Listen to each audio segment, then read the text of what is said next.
Slave tekee lähetystyötä Japaniin myös internetin kautta. Miten se tapahtuu? Olemme rakentaneet ja ylläpidämme 4 sivustoa ja 3 blogia.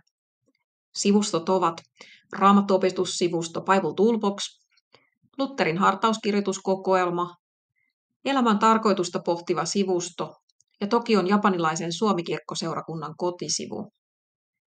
Lisäksi Ken Takaki julkaisee japaniksi kääntämiään tekstejä 3 blogissa. Ne sisältävät Hiroaki Yoshimuran saarnoja, Lutherin tekstejä ja Slaven raamattuopettajien opetustekstejä.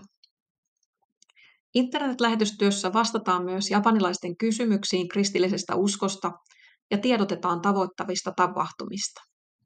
Sosiaalisessa mediassa jaetaan hyviä kristillisiä aineistoja ja kutsutaan seurakunnan yhteyteen. Suomi-kirkkoseurakunnan messut striimataan ja sen videokanavalla on katsottavissa myös hartausvideoita. Sähköpostilistalle ilmoittautuneille lähetetään luterilaisia opetustekstejä. Kaikki Japanin lähettimme osallistuvat omalta osaltaan tavoittavaan työhön internetin kautta. Päätoimisesti Japanin internet-lähetystyötä tekevät Ken Takaki Helsingissä ja Tiina Latvarasku Tampereella. Palkkiotoimisena työyhteydessämme on myös muusikko Miki Osawa.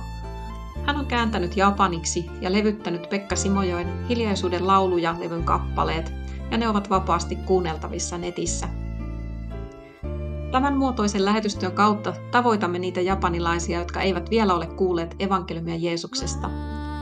Kiitos, jos voit muistaa tätä työtä esirukouksin ja mahdollisuuksien mukaan myös taloudellisella tuella.